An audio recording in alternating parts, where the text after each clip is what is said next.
Muy buenas noches, señores y señoritas estudiantes. Sean ustedes bienvenidos a una clase más de psicoterapia. Por favor, vamos encendiendo las cámaras para dar inicio a la clase del día de hoy.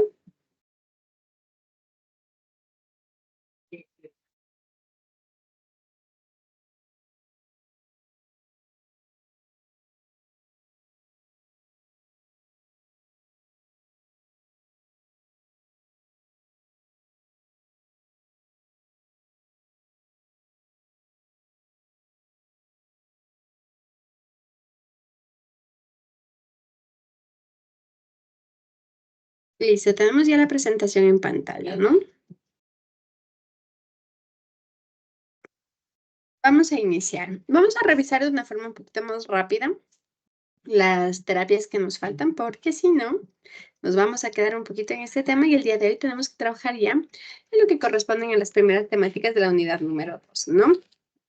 Su compañera presidenta me había mencionado un poquito que están preocupados por el tema de evaluación. Pues no se preocupen, dentro de lo que es psicoterapia, pues como la primera parte prácticamente es la parte más teórica, esta parte pues no la hemos evaluado. Ustedes saben, el CIU ha estado fallando también en estos días. Entonces, para evitarnos estas dificultades, vamos a empezar ya a hacer la parte práctica de lo que corresponde a psicoterapia. Pues para eso y vamos ya a empezar a trabajar con las primeras técnicas que vamos a desarrollar el día de hoy en un taller que vamos a hacer al final de la hora, ¿no? Vamos a empezar ya directamente con algunos de los tipos de terapia que nosotros tenemos dentro de lo que es las estructuras de estos enfoques de la psicoterapia, ¿no? Entonces, vamos a iniciar el día de hoy con la terapia humanista. Cuando nosotros hablamos de la terapia humanista, pues vamos a tener muy en cuenta que corresponde al enfoque humanista, ¿sí? A la corriente humanista. ¿Recuerdan ustedes qué es lo que promueve el humanismo? ¿O qué le diferencia de las otras técnicas? ¿Quién nos ayuda? ¿Quién nos ayuda con el humanismo? Señorita Hidrobo, dígame. Se promueve la autorrealización y el desarrollo, el máximo desarrollo del potencial del individuo, una vez superado todo lo que son las necesidades básicas y, bueno, todo lo que es la pirámide de Maslow. Ujú. Tiene dentro de la base de Maslow incluso, ¿verdad? A ver, cuando nosotros hablamos del humanismo, primero debemos tomar en cuenta dentro de esta los principales autores que nosotros tenemos, ¿no? Que están Roger y están Maslow, dentro de los más importantes, ¿no?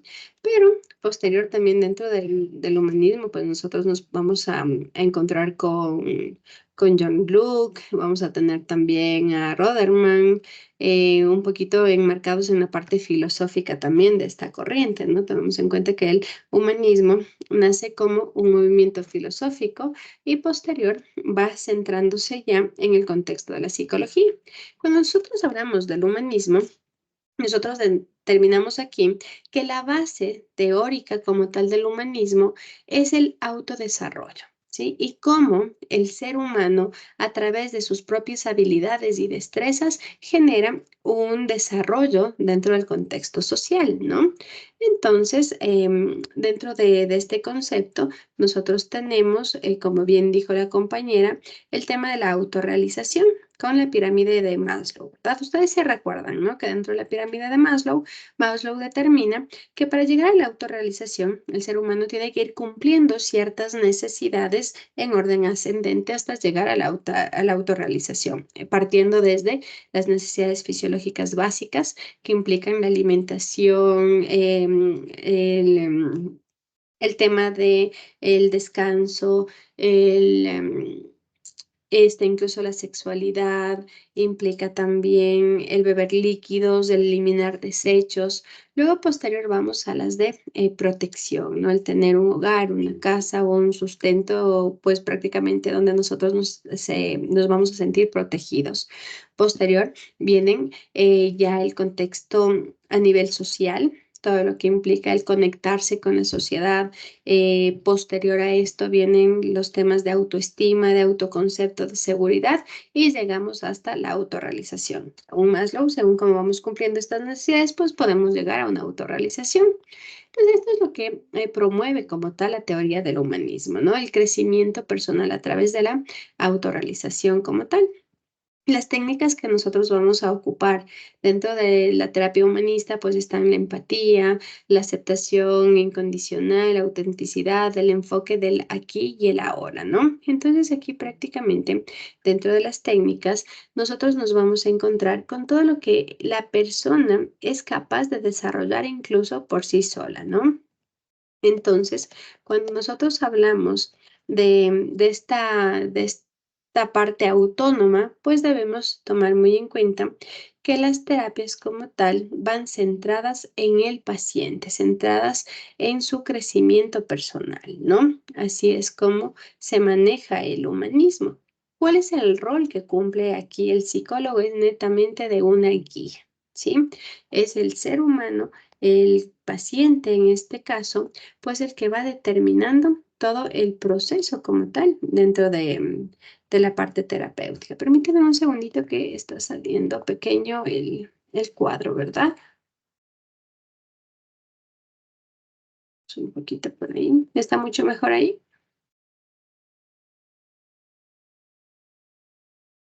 Sí, tienen la presentación, ¿no? Sí, profe.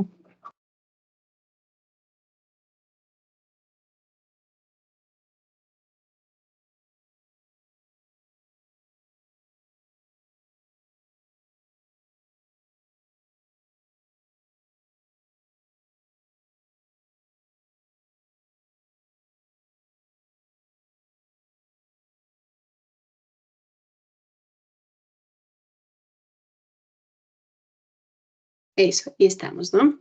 Entonces, es importante dentro de esto conocer que la terapia humanista está centrada en promover el crecimiento personal. Tenemos como principales autores a Carl Rogers. Si ustedes recuerdan a Carl Rogers, pues él es o desarrolla incluso la terapia centrada en el paciente, ¿no?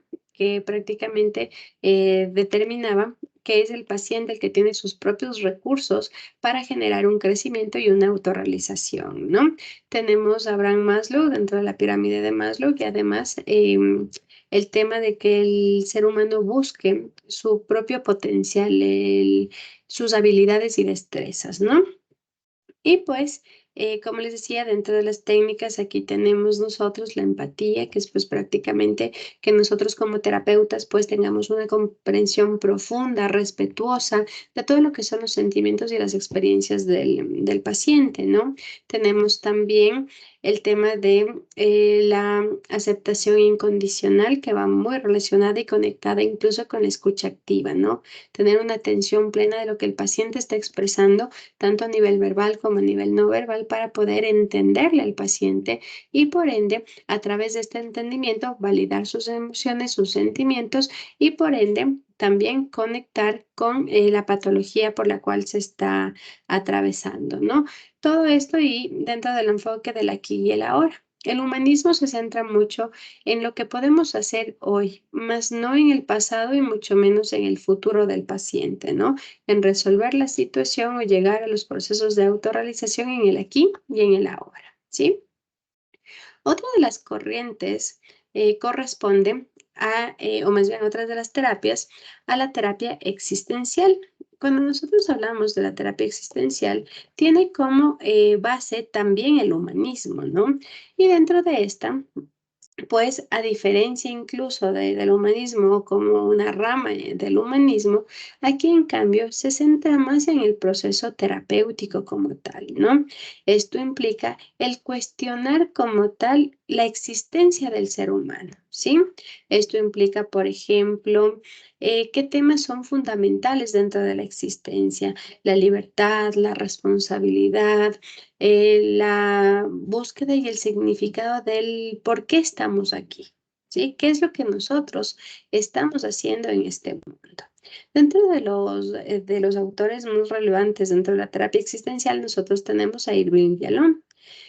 Irving Yalom fue un psiquiatra que promovió la terapia existencial, que consideró incluso esta parte del poder explorar o cuestionarnos sobre la existencia como un proceso terapéutico, ¿no?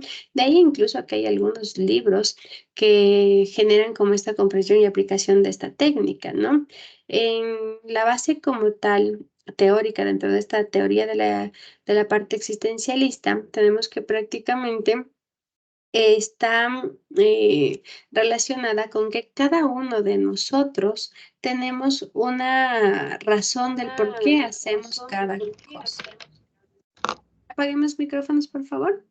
Y pues, por ende, dentro de aquí, en la existencia humana, nosotros tenemos marcados conceptos como la libertad, la responsabilidad, el confrontarnos incluso a todas las situaciones, sean positivas o negativas, que atravesemos en la vida, y además el poder encontrar cuál es el absurdo de la vida. Es decir, qué cosas no corresponden al por qué yo estoy en este mundo, ¿sí? Entonces aquí lo que se trata dentro del existencialismo, pues es buscar el sentido de la vida. ¿Cuál es el sentido de estar aquí y cómo el encontrar ese significado nos va a permitir a nosotros tener un bienestar psicológico y además ser resilientes ante las dificultades en las cuales nosotros nos encontremos, ¿sí? Dentro de las técnicas que nosotros tenemos es la confrontación de la angustia existencial. Eso implica, pues, que muchas personas podemos tener como esa preocupación del qué es lo que estamos o cuál es el sentido de nuestra vida. Entonces, al confrontar esta idea es donde se buscan estas preocupaciones y se les va dando un sentido, ¿no? Tenemos también el, tal cual el sentido del por qué estamos aquí y ahora, y pues prácticamente esto nos va a permitir o nos va a alentar a poder vivir de una manera auténtica, tomando decisiones conscientes, alineadas incluso a nuestras propias metas, a nuestros valores, promoviendo incluso la aceptación a nosotros mismos, cuestionándonos incluso ciertas situaciones negativas que pueden aparecer en nuestra vida, ¿sí? A este concepto, pues netamente hace referencia a la terapia existencial, ¿no? Es como un enfoque profundo incluso de reflexión, de explorar los desafíos y las posibilidades que pueden aparecer en nuestra vida y el encontrar en cada uno de nuestros pacientes el sentido, el significado y la dirección de la vida. Tomemos en cuenta que al ser una rama o al tener como base la corriente humanista, pues nosotros como terapeutas llegamos a tener esta base de guía hacia la persona y es el paciente mismo el que debe encontrar el sentido o la base existencial de su vida, ¿no? Todo esto tenemos dentro de la terapia existencial. También tenemos, y está muy conocida incluso, es la terapia sistémica. ¿Se han escuchado ustedes de la terapia sistémica? No. La terapia sistémica incluso, o de sistemas, como también se la conoce, forma parte de, de la estructura o de marcar todo en base a sistemas, ¿no? Es decir, lo que va a buscar es conectar todo lo que nosotros tenemos a nuestro alrededor en búsqueda de encontrar el por qué todos estos factores se interaccionan. ¿Cómo funciona este esquema? ¿Cómo funciona este sistema? En su mayoría, la terapia sistémica es utilizada en terapia familiar, ¿no? Tiene una base muy fuerte dentro de este concepto. Entonces, cuando nosotros hablamos de la terapia sistémica, debemos tomar muy en cuenta que lo que va a hacer es centrar en cómo todas las personas, todos, digamos, familia, amigos, pareja, o como también todos los contextos en los cuales nosotros nos encontramos, que puede ser el contexto familiar, social, escolar, y todas las redes que nosotros podemos tener, tanto de apoyo como también que marquen dificultades, están relacionados entre sí y cómo a través del entendimiento de estas relaciones nosotros podemos encontrar la solución a nuestros problemas y podemos generar resiliencia, ¿no? Entonces, prácticamente aquí está la base como tal del concepto de la teoría de sistemas, ¿no? El conectar todos estos factores de forma que se puedan entender desde un contexto, ¿no? ¿Qué es lo que nosotros vamos a tener o cómo trabajarlo a nivel de técnicas de intervención? Tenemos sumamente importante las técnicas de observación, las intervenciones circulares, las entrevistas incluso circulares, ¿no? Aquí en una entrevista circular, esto implica que no solo nosotros podemos explorar desde la percepción como tal del paciente hacia una situación, sino, por ejemplo, en este caso, en una entrevista circular en sentido familiar, por ejemplo, las preguntas no van a estar dirigidas solo a explorar las percepciones del paciente hacia el esquema familiar, sino también el cómo se genera esa interacción dentro del sistema familiar, ¿sí? Entonces, por ejemplo, en una situación de intervención circular, lo que nosotros hacemos es preguntar, por ejemplo, a todos los miembros de una familia sobre una situación específica, sobre un problema en específico y analizar todas las percepciones que tienen cada una de las personas para llegar a dónde está el conflicto y hasta incluso dónde está la solución a un problema dentro de las relaciones familiares. Y así desde todos los contextos dentro de un proceso terapéutico, ¿no? En su mayoría, por ejemplo, dentro de lo que son las técnicas de intervención circular, lo que busca es hacer una reestructuración, ¿no? En este caso, por ejemplo, a nivel de familia, se identifica, por ejemplo, que, no sé, se me ocurre, el hijo está tomando rol de padre. Entonces, la percepción de todos es que está perdiendo autoridad mamá y papá porque es el hijo quien pone normas y reglas dentro del hogar. Se están perdiendo los límites o los valores dentro de la familia porque es el hijo quien está tomando un rol como de protector, de guía, de dirección y hasta incluso de controlar normas y reglas dentro del hogar. Vemos que la percepción de mamá, de papá y de hermanos es la misma. La percepción quizá de nuestro paciente es que él está poniendo en orden la familia. Entonces vemos que todos tienen el concepto de que el problema es de un mal rol identificado dentro de este esquema familiar, ¿verdad? Entonces cuando hacemos esta intervención circular, ¿qué es lo que implica? En este ejemplo, se generan reorganización de esta estructura, asignaciones de los roles dentro de la familia y pues prácticamente mejorar los conceptos de comunicación y de resolución de conflictos para que se pueda desarrollar de una forma adecuada este proceso. En el camino se trabaja mucho con escenificación de roles, incluso hay también contextos de role playing para poder mejorar la dinámica familiar dentro de este contexto, ¿no? Un poquito em, encaminado al cómo a nivel circular no solo es la dificultad del paciente, sino del cómo se está tomando esto dentro de todos los esquemas de este sistema, ¿no? También tenemos como técnica de intervención el reframing, que prácticamente es el encuadre, ¿no? Este es un cambio de marco, prácticamente llevado al español la palabra, ¿no? Esta técnica, dentro de lo que es el concepto de la teoría sistémica, también tiene una base de la terapia cognitivo-conductual también, ¿no? Y conectado incluso con la terapia narrativa. ¿Qué es lo que implica el reframing? Pues prácticamente es un cambio de perspectiva, ¿no? Eso implica que hay que cambiar el sistema o la situación que está generando conflicto. Entonces, por ejemplo, de lo negativo a lo positivo, de lo personal a lo externo, de lo absoluto a lo relativo. Sí, todos estos conceptos con los que nosotros nos podemos encontrar dentro de un proceso terapéutico, ¿no? Esto dentro de lo que es la terapia sistémica. Tenemos también, y esta incluso creo yo que ustedes sí la conocen, ¿verdad? La terapia de aceptación y compromiso. ¿Han escuchado sobre esta? ¿Sí o no?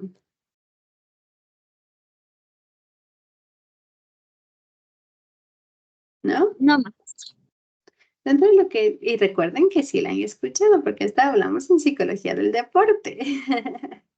Pero bueno, dentro de lo que son o dentro del concepto de la terapia de aceptación y compromiso, pues nosotros debemos tomar muy en cuenta que esta implica la forma en la cual nosotros vamos a generar una reestructuración cognitiva a tal punto que lo que nos va a permitir es aceptar la situación que nosotros estamos viviendo y comprometernos incluso a poder cambiarla, reestructurarla o el compromiso incluso al proceso terapéutico, ¿no? Entonces, ¿qué es lo que implica? O qué es lo que tenemos nosotros dentro de esta terapia, hace referencia directamente al aprender a aceptarnos, aprender a comprometernos ante un cambio. Es sumamente importante, por ejemplo, y la base dentro de la terapia de aceptación y compromiso se genera, por ejemplo, en situaciones de consumos problemáticos de sustancias o de alcohol.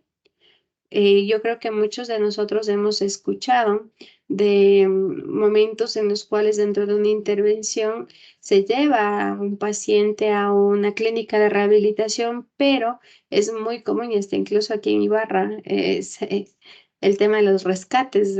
Se ha dado ahí en redes sociales algunos grupos que hacen estos rescates, ¿verdad? Y que se le lleva a la persona prácticamente a la fuerza o sin que esté comprometido a un cambio. Y el primer proceso dentro de estos métodos de rehabilitación buscan en que el paciente acepte la dificultad que tiene y esté comprometido al cambio. Caso contrario, el paciente tendrá un internamiento, una desintoxicación de 3, 6, 9 meses hasta un año y posterior tendremos la misma dificultad, porque lo que hizo es seguir quizá las normas y reglas hasta generar un salir a la sociedad, más no un aceptar que el paciente tiene una dificultad. Y eso es sumamente importante. Miren que yo suelo hablarlo esto dentro de los procesos, por ejemplo, ansiosos. ¿Qué es lo que nosotros buscamos o que el paciente llega a consulta y nos dice, incluso el paciente a veces ya llega con el diagnóstico, ¿no? Y el paciente nos dice, tengo un trastorno de ansiedad. He tenido crisis de ansiedad, son terribles, me falta el aire, no puedo respirar, tengo solo ganas de salir corriendo, tengo temblores que no puedo controlar y todo lo que implica una crisis de ansiedad, ¿no? ¿Y qué es lo que busca como objetivo el paciente? Ya no quiero sentir esto. Y si le vemos desde ese enfoque, ¿qué es la ansiedad? ¿Cuál es la base de la ansiedad? sí, pensar en lo que puede pasar. La ansiedad es un contexto hacia el futuro, ¿verdad? Ese miedo, ese temor, esa inquietud hacia lo desconocido, hacia lo que está por venir. El paciente siente que está amenazado, que está en peligro, que este peligro muchas veces interno, externo, real, imaginario, todo esto se genera en la ansiedad, ¿verdad? Pero si nosotros hemos revisado un poquito que nuestras emociones en una primera instancia no son positivas ni negativas, ¿verdad? Todas son importantes y necesarias. ¿Qué pasa cuando nosotros empezamos a sentir como este temor? Cuando el pensamiento de este peligro es constante.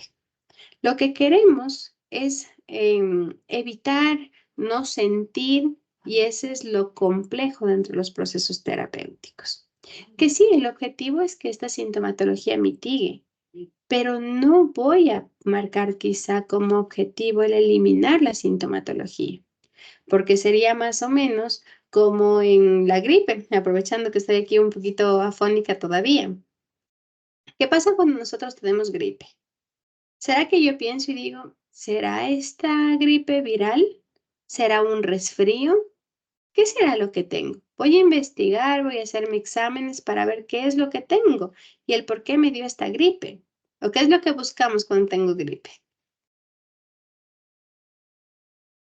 Ya no quiero sentir esto, me duele el cuerpo, ya no quiero que me duela, ya no quiero tener fiebre, la mucosidad nasal me está matando, se me está activando hasta la alergia y lo que quiero es algo que me pase.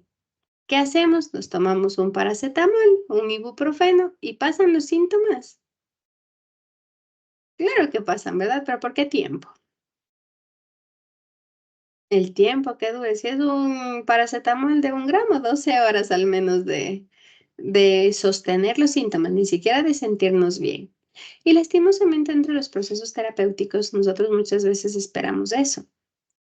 Quiero es eliminar los síntomas. Llevémosla a la parte médica orgánica. ¿Por qué el cuerpo duele? ¿Por qué tenemos fiebre? ¿Qué implica esto? ¿Por qué nos da fiebre? Por una infección. Ujú. Pero la fiebre aparece para que nos demos cuenta que tenemos la infección, ¿verdad? Si la fiebre no aparece, si el dolor no aparece, el virus está ahí, pero nosotros no lo vamos a combatir, ni a atacar, ni a tomar medicación. Entonces la fiebre aparece y dice, hey, tienes una infección, ¿qué tenemos que hacer? Tenemos que empezar a buscar dónde está la infección y por ende empezar a trabajar, porque muchas veces nos da fiebre y esa fiebre puede ser por una infección estomacal, por una infección respiratoria, puede ser cualquier situación, no sabemos. La fiebre es solo como esa alerta de algo está pasando en tu cuerpo, ¿verdad? Y así mismo pasa con algunas de las patologías a nivel emocional. La ansiedad llega para decirnos, hey, mira, algo está pasando en tu vida. Estás siendo amenazado por algo y tú ni siquiera quizá te estás dando cuenta.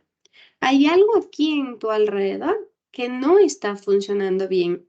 Y tenemos dos opciones, o aprendes a vivir con esto que no está bien dentro de tu vida, o empecemos a trabajar en esta base del trastorno para que cada vez generemos un bienestar emocional o físico. ¿Por qué pasa si nosotros atacamos directamente al ya no quiero sentirme así, me diagnosticaron ansiedad y yo ya no quiero tener ansiedad y voy quizá no solo al tema psicológico, sino de una vez conécteme con psiquiatría porque si me dan ansiolíticos, pues lo que van a hacer es bajar la sintomatología y lo que yo necesito es sentirme bien. Es lo que muchas veces los pacientes nos dicen. Pero miren que no estamos aceptando el diagnóstico. Entonces, perfecto, tengo ansiedad y necesito saber por qué tengo ansiedad. Necesito saber dónde está la base de esta ansiedad y mientras descubro dentro del proceso terapéutico, acepto que tengo un trastorno acompañándome que está aquí al ladito mío, que me está generando signos y síntomas quizás sí disruptivos y que no me permiten continuar en mi día a día. Pero de estos signos y síntomas, yo estoy aceptándolos en mi vida mientras encuentro la causa para que estos solos vayan bajando, mitigando y en el momento en el que nosotros encontremos de dónde parte esta ansiedad, los síntomas se eliminen incluso. Pero en la desesperación de no aceptar un diagnóstico y hasta incluso de querer eliminarlo hacia la voz de ya, pues tenemos dificultades. Y dentro de este concepto incluso viene la base como tal de las terapias de aceptación y compromiso. Es decir, aceptar como tal todo lo que nosotros somos. Aceptar en lugar de eliminar. Aceptar implica controlar nuestros pensamientos, controlar nuestros sentimientos. Aceptar que esto es algo normal, esto es algo natural que está apareciendo bajo una circunstancia externa. ¿Qué pasa con los duelos, por ejemplo? Llegan las personas al duelo y nos dicen, ya tienes que estar bien, ya no llores, todo va a pasar. ¿Será parte de algo adecuado? Si una persona fallece, pues prácticamente es normal llorar. y aceptar que estoy en un proceso de duelo y que este duelo quizá me va a acompañar por 1 o 2 años dentro del esquema de normalidad. Entonces, miren, aquí viene el proceso de la terapia de aceptación y compromiso. Aceptar el síntoma, aceptar el pensamiento, tener conciencia del mismo, saber qué es lo que me está pasando y comprometerme. ¿Qué implica eso? Comprometerse incluso con la guía, con el trabajo terapéutico, con acciones que pueden generar el mejorar estas dificultades, que no es así de rápido. Los procesos terapéuticos llevan su proceso. De un día para otro no nos sentimos bien.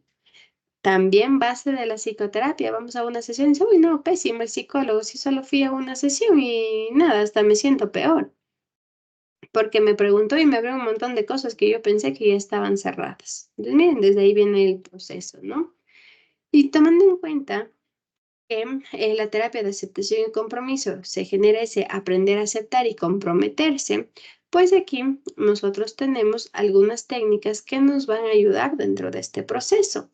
La primera, y parte incluso de una terapia aislada, que es el mindfulness, pues implica esa conciencia plena, ¿no?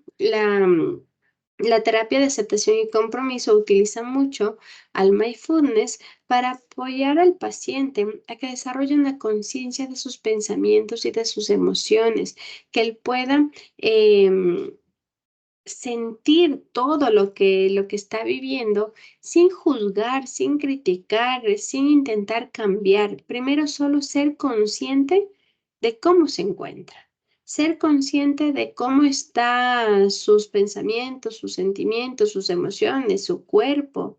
Es decir, la base como tal del mindfulness es tener conciencia plena de quién soy yo en un aquí y en un ahora, ¿no? Si ya nosotros tenemos esta conciencia clara, pues prácticamente viene el proceso de prácticamente aceptar, ¿no? Y otra de las técnicas dentro de esta terapia, de la terapia de aceptación y compromiso, está el compromiso con los valores. Cuando hablamos de los valores es como ese sentir más profundo mío, qué es lo que yo considero. Entonces, por ejemplo, no sé, se me ocurre en este momento, tengo un paciente de 15 años que está yendo a un proceso terapéutico. ¿Qué pasa con el paciente? El paciente está yendo incluso por un contexto familiar. La familia le está llevando porque no socializa, no sale, tiene 15 años, no quiere ir a fiestas, no se relaciona con otras personas. Entonces, perfecto. Primero que viene, aceptar antes que cambiar. El paciente está muy direccionado en el por qué él no sale. Porque todos sus compañeros consumen alcohol, algunos consumen sustancias, tiene un enfoque incluso en el sentido de las redes sociales, del cómo están manejando de una forma inadecuada las redes sociales. Entonces, primero es la aceptación. Entonces, perfecto, sí, no salgo. Es una situación conflictiva, mis padres lo ven como un tema que no estoy compartiendo a nivel social y les da miedo de que me estén retrayendo en este punto. Es lo que el paciente siente, ¿verdad? Pero dentro de esto implica, o dentro del proceso, también comprometerse con los valores. Para este paciente que es introvertido, dentro de la terapia, ¿será adecuado cambiar esta estructura para que sea extrovertido? ¿Tendría una base? No. ¿Qué es lo que vamos a hacer dentro de este proceso? Perfecto, aceptamos que somos quizá, no sé si sería la palabra atraídos, tímidos, poco sociables. Nos comprometemos con los valores prácticamente en el sentido de así es mi estructura. Sí, está bien que a nivel social se requiere el contacto social, pero dentro del comprometerme en mis valores personales, ¿qué es lo que voy a hacer? Sí, vamos a generar un cambio, vamos a salir más, a ser un poco más sociables, a tener un contacto con el resto de compañeros, pero eso no quiere decir que el paciente va a consumir alcohol, va a consumir sustancias o cualquier otra circunstancia, porque se va fuera de sus valores, de la situación como tal o de quién es él.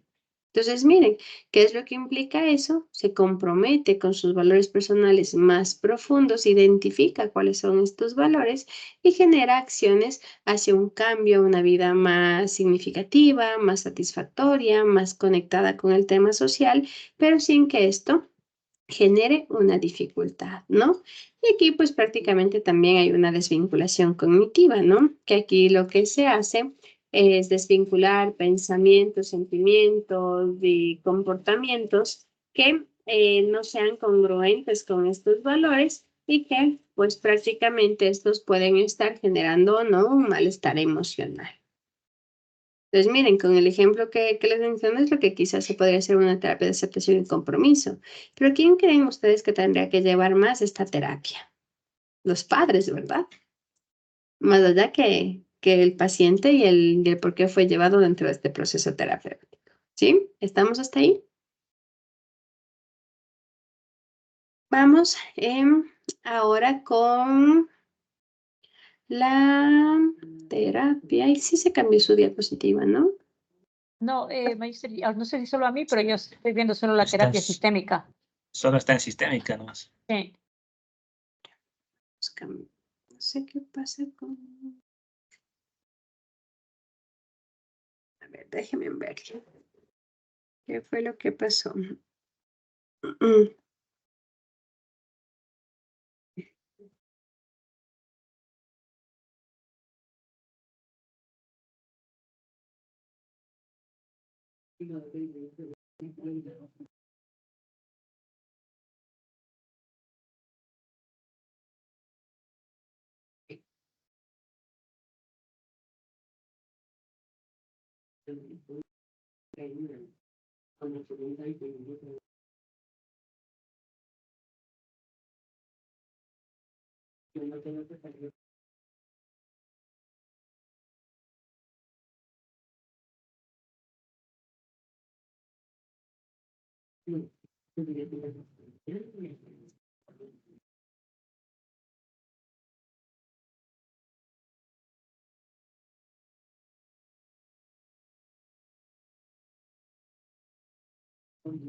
Ahí estoy.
A ver, veamos si ahí ya, ¿sí?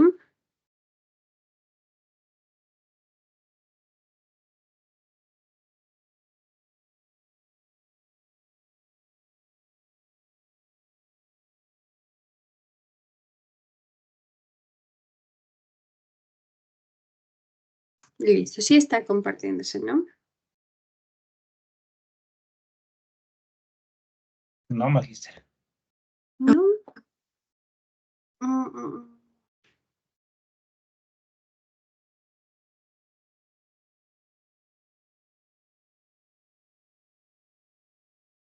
Ahí. Nada todavía.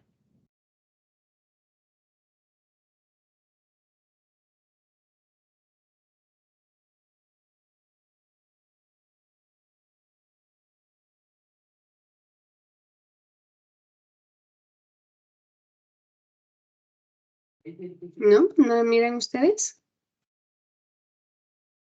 No, a mí no me sale magíster, no sé a los compañeros. A ver. No, magíster. Y a mí me sale con cuadrito rojo.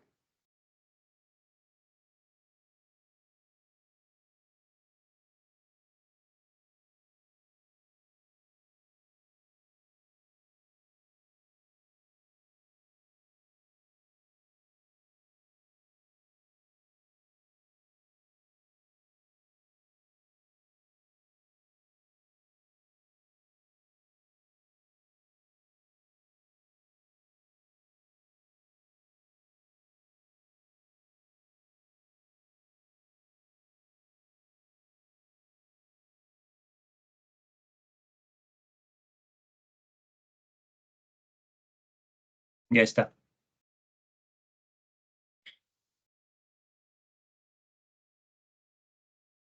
¿Listo? ¿Y sí?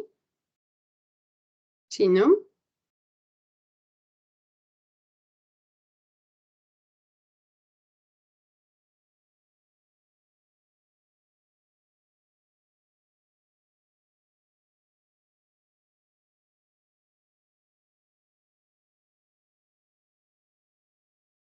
Listo. A ver. Mil disculpas. Bueno, vamos ahora en cambio con la terapia dialéctica conductual.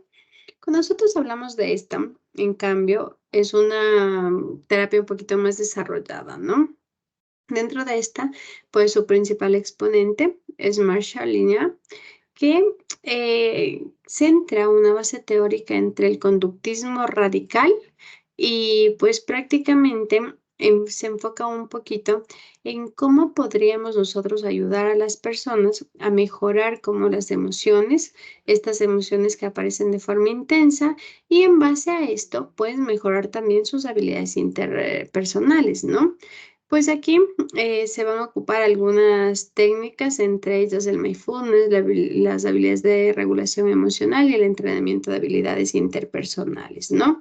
¿Qué es lo que hace o cómo se genera dentro de esta terapia, ¿no? El objetivo como tal es manejar las emociones para de esa forma tener habilidades relacionales más efectivas, pero esto a través del aprendizaje. De ahí que tenga que ver mucho con el tema conductual también, ¿no? Cuando nosotros hablamos de las técnicas de intervención y ocupando el mindfulness también, aquí lo que se busca es concientizarnos en el presente, en el ahora y sin juzgar, ¿sí? Esto nos va a permitir, pues, que el paciente pueda observar sus pensamientos, sus emociones, sin que pueda reaccionar de una forma automática o impulsiva, sino más bien que a través de la práctica del mindfulness, a través de mantener siempre un momento presente y un momento consciente, pues se evite esa impulsividad. En cuanto a la regulación de la parte emocional, pues aquí se busca identificar, comprender y manejar todas nuestras emociones desde una forma, desde un contexto saludable, ¿no?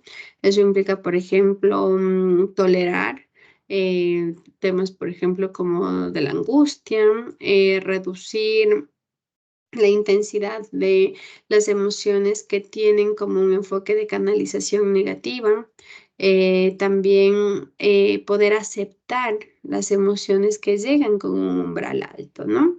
Y con esto vamos a entrenar en cuanto a habilidades interpersonales. Esto implica pues una comunicación efectiva, poner los límites a nivel personal, resolver conflictos, desarrollar empatía en las otras personas, todos estos contextos, ¿no? Dentro de la práctica clínica, esta terapia dialéctico-conductual se ha usado mucho en lo que son programas de intervención para jóvenes en cuanto a entornos de terapia grupal, ¿no? Esto implica, pues, combinar todo el contexto de la parte cognitivo-conductual con la parte también del manejo de las emociones, manejo de las relaciones interpersonales y, pues, esto ha generado, pues, muchos beneficios en cuanto a estas intervenciones en las situaciones de riesgo, sobre todo en jóvenes, que es donde más podemos todavía o conceptualizar la parte conductual también, ¿no? ¿Qué más tenemos dentro de las técnicas? Pues la psicología positiva, esa sí la han de haber escuchado, ¿verdad? ¿Han escuchado? ¿De qué se encarga la psicología positiva? ¿No? Tenemos que revisar todas estas terapias que son ya incluso terapias actuales, ¿no? Cuando nosotros hablamos de la psicoterapia a nivel de la base teórica de la psicología positiva, pues nosotros aquí tenemos como objetivo, pues potenciar todo lo que son fortalezas de bienestar, ¿no? Todas las fortalezas y el bienestar. Dentro de la psicología, pues al hablar de estos aspectos positivos del ser humano, como son el bienestar emocional, la felicidad, tenemos la gratitud, el optimismo, todo lo que implican habilidades, destrezas y el potencial de la persona, ¿no? ¿Qué es lo que buscamos? Es potenciar esto, a diferencia quizá de las otras técnicas que lo que buscan es o que se enfoca directamente en el trastorno, en el problema, en las dificultades. ¿Qué es lo que hace la psicología positiva? En cambio, promueve el estudio y el enfoque dentro de este contexto positivo, ¿no? Las principales figuras, si nosotros lo vemos, o exponentes dentro de este tipo de terapia, es Martin Seligman. Y Martin Seligman incluso es considerado como el padre de la psicología positiva, ¿no?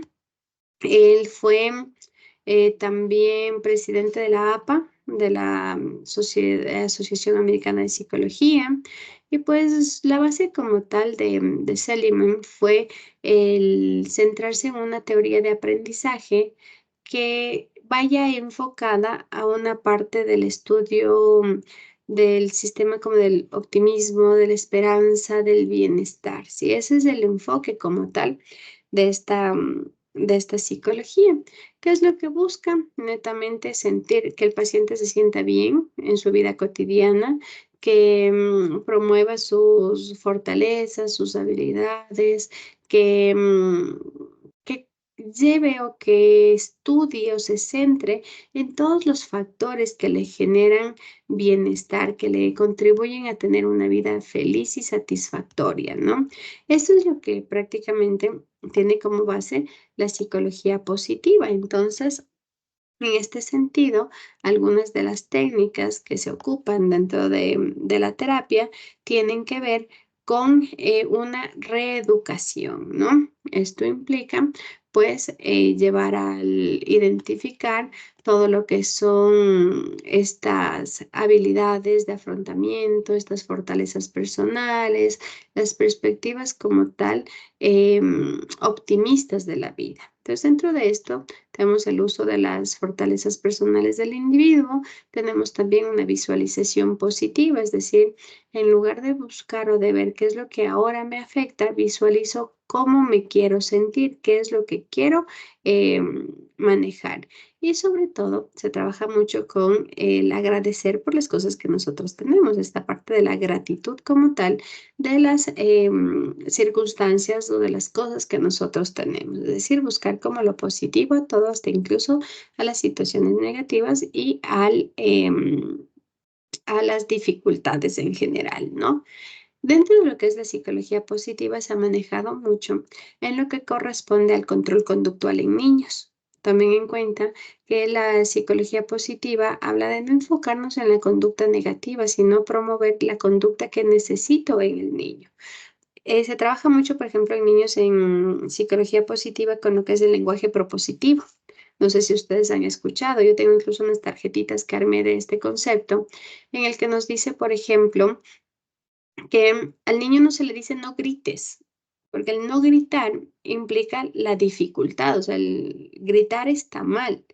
Y nos centramos en la dificultad que hacen por lo general los procesos terapéuticos, ¿no? En la dificultad como tal y lo que no queremos hacer. En este lenguaje propositivo habla de que al niño no le digo no grites, le digo vamos a hablar despacio, dándole el ejemplo. En lugar de determinar lo negativo, visualizo hacia lo positivo y a lo que quiero lograr. No corras, vamos a caminar más despacio. No toques, te puedes hacer daño. Ven, no toquemos esta, no sé, cualquier situación. Entonces ven cómo de eso se trata, del buscar que en este caso en los niños, el niño tenga una acción hacia qué quiere o qué tiene que hacer, más no entre lo que no queremos que haga, ¿sí? Y en ese sentido también va generándose el proceso terapéutico en adultos también. En lugar de determinar cuáles son las dificultades y qué es de lo que yo me quiero desligar, más bien hacemos referencia a cómo yo me visualizo dentro de este concepto positivo, ¿no? Otra de las técnicas y que están también es sumamente interesante, les comento incluso en algún momento en un proceso terapéutico que yo llevé, que, bueno, fue, bueno, una situación un poquito traumática dentro de una situación familiar. Incluso yo llevé terapia propia hace 5 años, un poquito más, debido a 2 pérdidas muy fuertes que tuve en mi vida. Entonces, en esta situación, y como ustedes saben, el enfoque dentro del tema de nosotros yendo a terapia es un poquito complejo, porque de hecho nosotros ya conocemos las técnicas y hasta incluso manejamos y manipulamos las técnicas a veces a nuestra conveniencia. Entonces, miren, en esa situación, ante esta situación problemática, traumática, incluso de estas pérdidas que yo tuve en ese tiempo, pues llevé el proceso terapéutico y el doctor decidió llevar conmigo un proceso de MDR.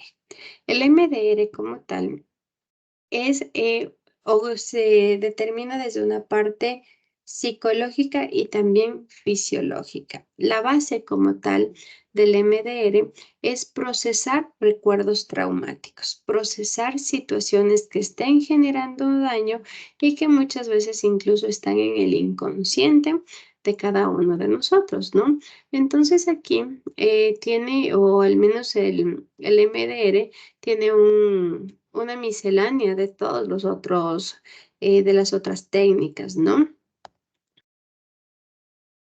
Mil disculpas. Entonces, ¿qué es lo que hace el MDR? Magíster, Dígame. ¿cómo dijo que significaba MDR? Psicológico y a la terapia. Tenía También una base consiste. psicológica y fisiológica. Tiene una base psicológica y fisiológica, pero no, lo que significa es a ver, el MDR es desensibilización y reprocesamiento a través de los movimientos de los ojos, pero es por las siglas en inglés. Entonces, ¿qué es lo que hace esto? Esto lo que genera, o al menos el proceso, está determinado para poder determinar situaciones de trauma. Se trabaja mucho en situaciones como es el estrés postraumático. ¿Cómo se realiza esto? Primero, a través del material con el cual se ocupa el MDR, lo que se hace es desensibilizar primero estas situaciones que están generando malestar. Posterior, lo que hace es que esta experiencia traumática se almacene de una forma adecuada en nuestra memoria, no como algo, como un mecanismo de defensa o bloqueado, y pues prácticamente dentro del proceso terapéutico, lo que hace el terapeuta es guiar a que la persona haga los movimientos de los ojos, es decir, el movimiento ocular se genere de forma lateral mientras va evocando el recuerdo del trauma perturbador y pues prácticamente así se facilita el recuerdo, se reduce la intensidad emocional asociada y pues de esa forma el MDR es eficaz también, ¿no? No sé si ustedes lo han mirado, les voy a hablar desde mi propia experiencia dentro del proceso terapéutico. Como les había mencionado, yo llevé el proceso terapéutico por una situación de 2 pérdidas sumamente fuertes. La una fue de mi abuelo Y la otra que si bien no estaba tan conectada quizá fue un suicidio de una pareja con quien yo estuve más o menos 6 años. Ya no éramos pareja, habían pasado como 3 años, pero fue sumamente seguido, ¿no? Falleció esta persona con la que había compartido yo mucho tiempo y al mes falleció mi abuelo. Entonces prácticamente fueron 2 duelos sumamente fuertes. Y dentro del proceso del MDR que se generó en este sentido, el doctor había hecho referencia conmigo que el sentir o el trauma como tal de estas 2 muertes no eran en realidad el duelo, sino más bien que había algo previo a eso. Y era lo identificamos ya posterior, una conexión de la muerte de mi abuelo con una situación de mi padre. Entonces, una situación de no quisiera decirlo como abandono, pero sí no tuvimos contacto por mucho tiempo. Mi abuelo tomó el rol de padre y al fallecer mi abuelo, pues prácticamente fue como un romper esta relación padre cuando no había muerto mi padre, había muerto mi abuelo. Entonces, la conexión que se hizo fue en generar que la muerte no fue del padre, fue del abuelo y generar al padre el rol que corresponde. Bueno, y un lío de palabras, ¿no? Entonces, ¿qué fue lo que hicimos dentro de este proceso? Pues yo no había identificado eso. Eso fue algo que se identificó con el proceso. El doctor ocupa es un lápiz especial en el cual va acercando hacia los ojos, va generando el movimiento. Al realizar el movimiento existe la desconexión como tal, la que permite como tal procesar la información a través de ese movimiento ocular que genera activación cerebral, tanto racional como emocional.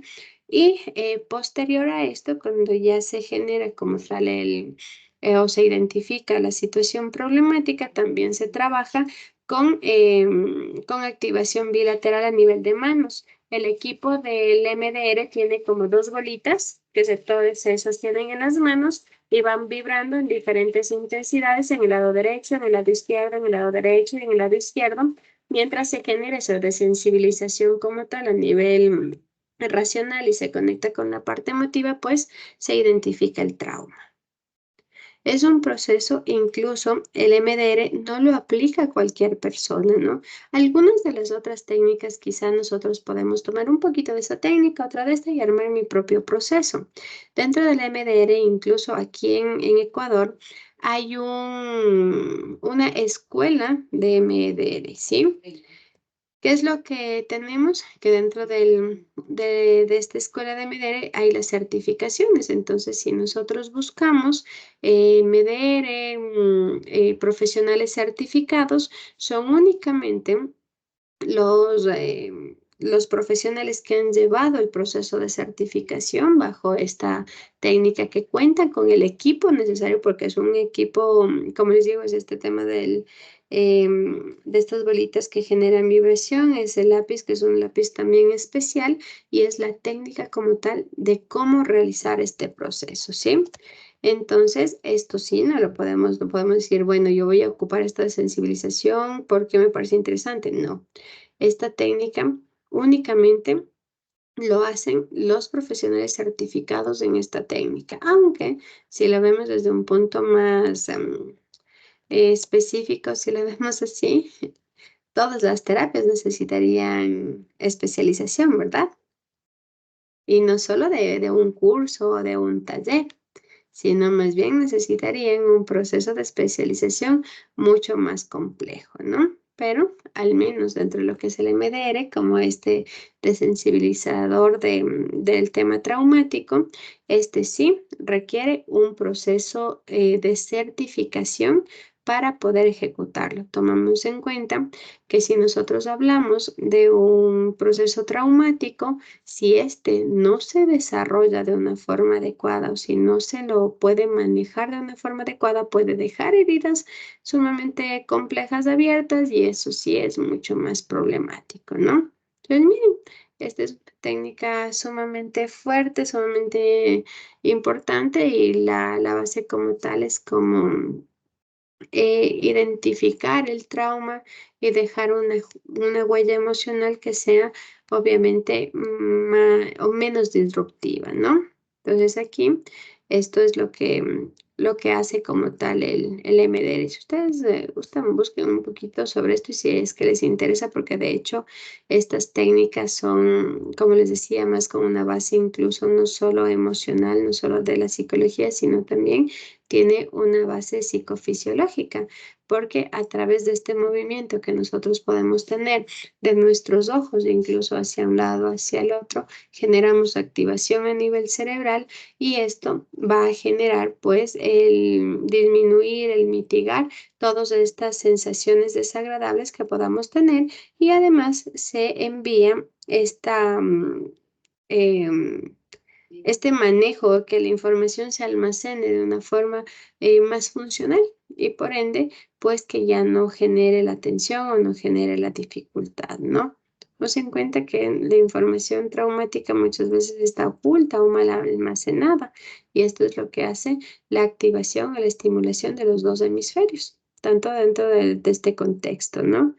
Em, ¿Qué más les podría decir del MDR? Hay algo, ¿se acuerdan? No sé si con ustedes habíamos hablado sobre el taping, que era una técnica de toques. Esta también es una técnica ocupada dentro del MDR, ¿no? La estimulación auditiva bilateral, la estimulación táctil bilateral, la estimulación visual bilateral y el taping también dentro de una activación a nivel táctil también del hemisferio derecho y del hemisferio izquierdo. Señorita Hidrobo, dígame. Magister, a mí se me generó una duda porque estaba ante un caso en prácticas y bueno, un niño que tuvo una separación bastante dramática de sus padres, por lo cual fue acogido por aldeas. Entonces, justamente el objetivo de la terapia era que el niño pueda procesar esta información de su historia de vida y todo, pero no sabía exactamente si era prudente aplicar la técnica del MDR. Tal vez, porque la confusión es por lo que sí, es un trauma súper fuerte, pero estaba leyendo que más iba encaminado, por ejemplo, a casos de abuso sexual en niños y así, entonces, o sea, no, ahí está mi duda. ¿Qué No, hubiese no, sido no. conveniente? No es, si bien es cierto, el MDR se ha ocupado mucho en lo que son temas de abuso sexual como tal, pero no, la base como tal del MDR es cualquier tipo de situación traumática, de un trauma que se haya generado en la vida o que se asuma que está ese trauma, pues prácticamente mal instaurado, ¿no? Como les comento, cuando se llevó el proceso de MDR conmigo, fue por esta situación del duelo que generó la pérdida de mi abuelo, pero ¿dónde estaba la situación como tal ahí? En esa desconexión de la figura paterna que prácticamente la habíamos trabajado incluso cuando yo terminé antes de iniciar el tema laboral, yo llevé a cabo una situación dentro de la estructuración familiar en relación a mi padre, a mi madre, y dentro del contexto, sí creo que les he comentado yo que vivía con mis abuelos. Aparentemente yo nunca tuve una dificultad con eso porque cuando ya conocí a mi padre a los 13, 14 años más o menos, que fue donde yo tuve contacto ya directo con mi padre, pues hubo una aceptación adecuada, empezamos a hablar, hasta ahora llevamos una relación muy, muy cercana a pesar de las dificultades que se dieron en su momento, con mi madre de la misma forma, pero cuando muere mi abuelo, se desbloquea un poquito esta situación y yo empiezo a generar la pérdida de mi figura paterna cuando en realidad mi padre no había fallecido. Entonces miren cómo el trauma como tal se activa bajo la muerte en el sentido del recuperar esta relación con mi padre que no se había generado. Y miren que, y les voy a comentar incluso dentro de mi proceso terapéutico, cuando hicimos MDR íbamos, el doc me iba haciendo preguntas sobre situaciones conflictivas de la vida. ¿Y saben dónde apareció el trauma como tal? En mis 15 años. Entonces, cuando empezamos a explorar situaciones, había una cuestión de que mis 15 años no fueron como quizá algo que yo hubiese esperado. Además, incluso yo me acuerdo que en ese entonces no tenía habilidades sociales, si lo vemos así, yo no quería tener fiestas, no quería tener nada. Pero, ¿dónde aparece la situación traumática en el hecho de que mi papá asiste a mis 15 años? Una reunión familiar que se realizó incluso nada, tal vez pomposo ni nada. Mi padre aparece en esta situación, pero llega y a los minutos, no minutos, sí pasó creo que toda la tarde, pero todavía seguíamos en la reunión y él tenía que irse. Y tenía que irse porque su esposa le estaba esperando. Y vamos, miren el contexto, ¿no? Que vamos con mis tíos a dejarle a donde le estaba esperando su esposa porque solo habían venido de viaje por mis 15 años. Y al momento en el que llegamos, su esposa le reclama del por qué se quedó tanto tiempo en mis 15 años. Se da un tema del que yo reclamo en ese momento del por qué se hace ese problema si prácticamente él no pasó casi nunca conmigo. Había retomado una relación con mi padre. Es más, yo le conocí a los 13 años. A los 15 años recién empiezo yo a tener un contacto bueno, de los 13 a los 15 un contacto con él. Y su esposa reclama porque se quedó más tiempo del que debía en los 15 años de su hija, cuando de hecho se debió haber quedado hasta el final. Entonces, cuando empezamos a hacer las preguntas, y empezamos yo recuerdo solo el tema de las vibraciones en mano, empezamos a explorar de cómo me siento bajo ese contexto. ¿Quién sí estuvo ahí hasta el final? ¿Quién generó la figura paterna? ¿Quién estuvo incluso durante todo el contexto? Fue mi abuelo. Entonces, ¿hacia dónde regresamos? A una situación que posiblemente yo no la había considerado como tal, pero yo creo que para la mayoría de mujeres incluso los 15 años son como que ese paso de la vida de la niñez a la adolescencia, al ser de pasar de niña a ser mujer y bla, bla, bla. Y se conecta con esa situación. Y es en ese momento donde mi padre prácticamente, aun cuando había aparecido y estaba tomando un rol de padre, pierde el rol de padre y lo toma mi abuelo. Al momento en el que fallece mi abuelo, fallece mi figura paterna. Y es donde mi terapia lleva a sanar esa situación de la ruptura de la relación con mi padre y establecer que mi figura paterna no ha muerto. Yo tengo todavía un padre vivo. Y creo que incluso ustedes lo han notado que cuando teníamos las clases sobre mi abuelo, yo casi siempre les refería como cuando a papá le pasó esto, cuando mi papá tuvo esto, cuando hablábamos del Alzheimer de mi abuelo. Entonces ven que no es una situación de abuso, pero sí es una situación traumática, porque prácticamente el trauma es una situación que nos genera daño. Ese es el trauma como tal. ¿Qué es lo que hizo el MDR cuando yo llevé ese proceso terapéutico? Fue identificar dónde estaba ese trauma. Que miren, yo ni por aquí que hubiese pasado. Es más, mi papá estuvo muy pendiente de mí cuando mi abuelo falleció. Él estuvo siempre pendiente de incluso todo lo que había pasado, pero ya posterior, cuando yo llevé la terapia por los duelos que mantuve en ese tiempo, pues ahí se identificó la problemática. Qué difícil, ¿no? Qué complejo. Pero no es únicamente para temas de abuso, que sí se le ocupa y es muy productivo para eso, pero el tema del MDR va relacionado a todo lo que es un contexto de trauma.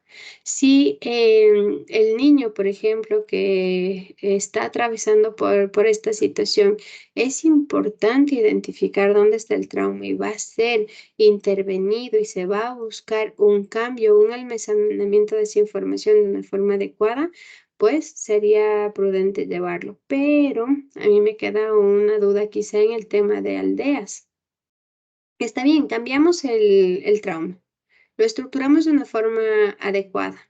El paciente maneja ya el trauma, pero su vida va a cambiar, va a ser institucionalizado. Quizá va a vivir toda su vida en institución. Y el tema más traumático de los pacientes, incluso de aldeas, es la misma institucionalización. Porque se asumiría que si ya una institución está promoviendo los derechos y el brindar todo este contexto a los pacientes, no tendrían dificultad. Pero lastimosamente es súper complejo, porque por más que la institución busque el apoyo, el amor, el cariño, la confianza, las casas de acogida tienen personal que se encarga de esto, también hay muchas cosas disruptivas. Yo tengo pacientes de aldeas que han referido incluso con la psicóloga de institución, pero ¿para qué quiere que le cuente nuevamente todo lo que me pasa en mi vida si a la final usted también se va a ir? Porque usted también solo llega y trabaja y se va a ir. Son palabras que han mencionado mis pacientes de aquí de aldeas. Y es la situación, o sea, vamos a reparar un trauma pero su vida no va a generar un cambio. Su vida le va a seguir recordando el trauma todo el tiempo, así que prácticamente si hubiese un cambio, si hubiese una reestructuración, quizás sería una situación adecuada, ¿no?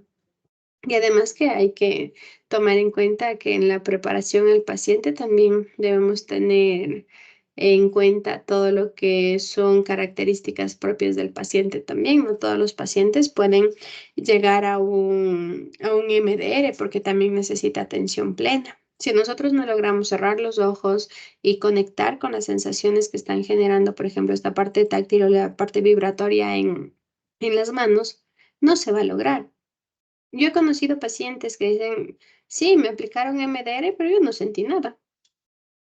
Es más, mientras eso vibraba en mis manos, ni siquiera me acuerdo qué es lo que dijo el doctor. Solo pensaba en que esa sensación no me agradaba y ya no quería hacer eso.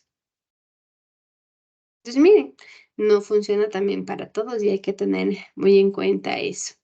Y pues, es una técnica bien compleja. Yo al menos, y como le menciono, no lo recomendaría quizá para ese proceso, pero al igual como lo habíamos hablado con otras técnicas y dentro de esas del psicoanálisis, yo no soy especialista en MDR. Yo conozco el MDR desde cómo me lo aplicaron a mí en algún momento, pero no conozco, no lo aplico, no tengo la certificación en MDR como para determinar si es factible o no dentro de este paciente o bajo las circunstancias de este paciente. Lo hablo desde incluso una parte muy general. Señorita, ¿es tu opinión?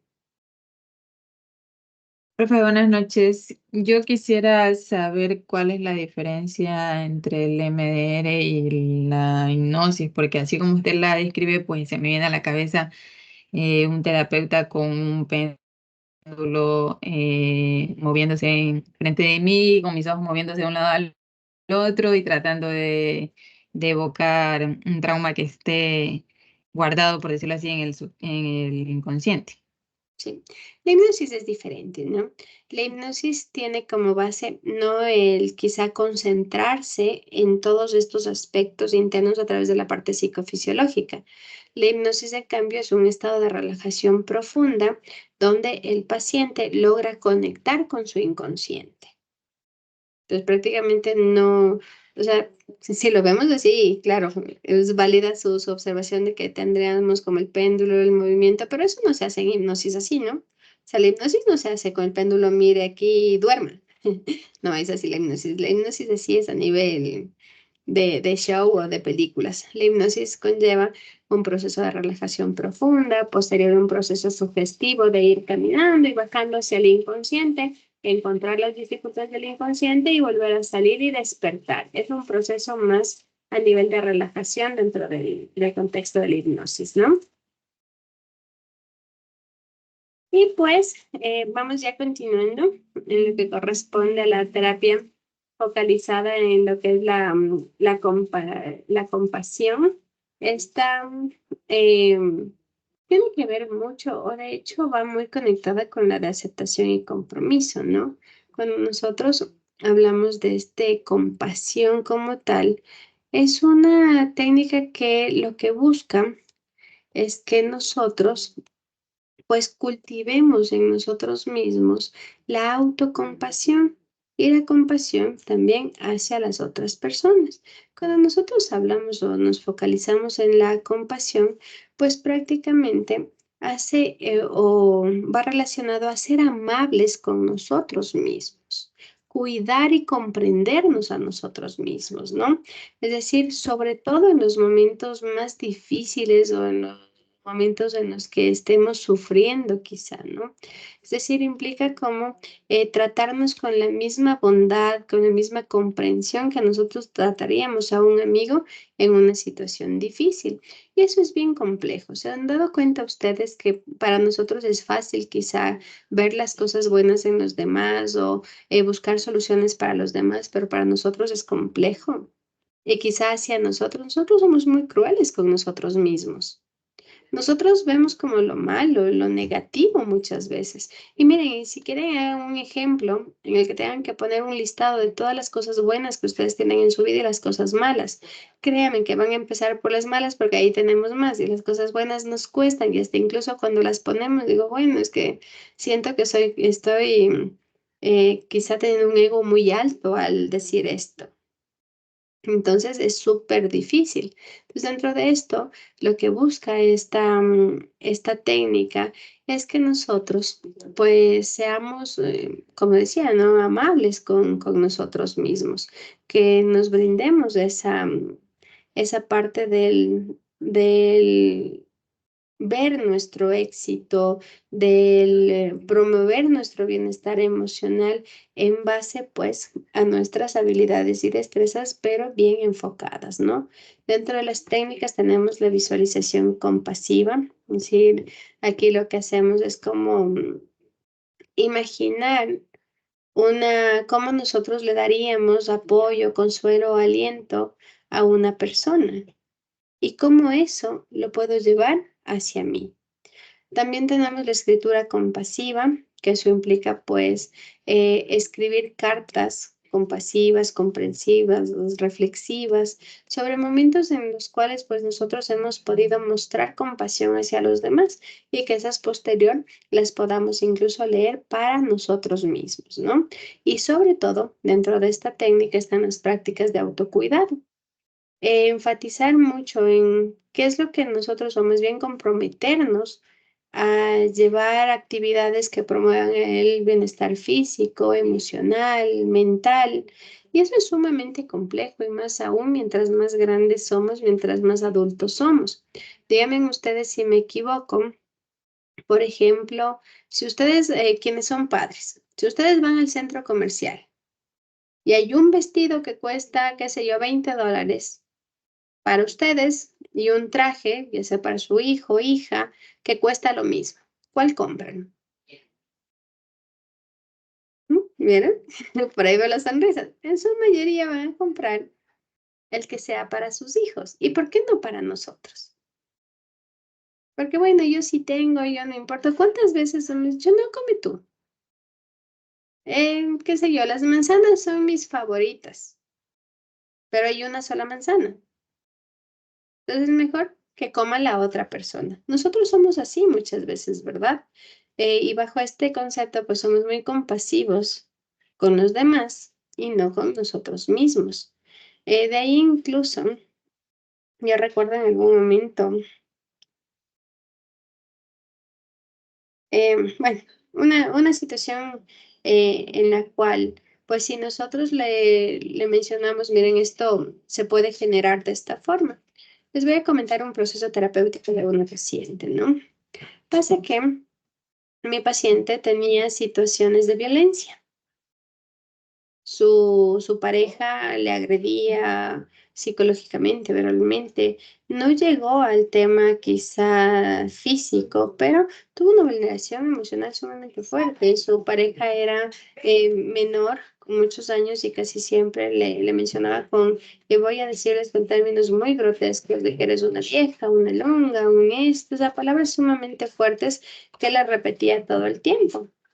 Cuando nosotros llevamos el proceso terapéutico, pues miren el contexto, ¿no? Ella tenía una hija de 17 años que tenía ya una pareja. Entonces, cuando se lleva el proceso terapéutico propio, ¿no? De qué cosas puedo permitir y qué cosas no puedo permitir dentro de una relación de pareja, se establecía mucho el respeto, el amor, todas estas cosas, ¿no? Y se hacía un poquito de referencia al por qué permitimos que otras personas nos dañen, nos digan esas palabras tan fuertes, tan dañinas, el por qué seguir dentro del maltrato. Y las palabras de ella no me acuerdo textualmente, pero es que yo le amo. Es que yo le amo, yo quiero estar con él, pero son palabras, nunca me ha agredido físicamente. Yo también le he dicho muchas cosas feas y también respondo a esos maltratos. Hasta ahí, pues, ideas irracionales, ¿verdad? Conectemos entonces dentro del tema compasivo. Perfecto. Su hija tiene en este momento su pareja. ¿Qué pasa si en este momento llega y nos dice que su novio le está diciendo, no sé, que es y con las mismas palabras que le decía a ella su pareja, ¿no? ¿Qué es lo que usted le diría? O sea, no, pues que le deje, que no puede estar ahí, que se merece respeto, que en casa nunca le hemos tratado mal y que jamás puede permitir que alguien le hable de esa forma. ¿Por qué a los hijos sí? Porque si a mi hija le digo, no puedes permitir eso y tú te mereces ser feliz con otra persona. ¿Qué tal si pues mejor recuerde que prácticamente los hijos son un reflejo de nosotros?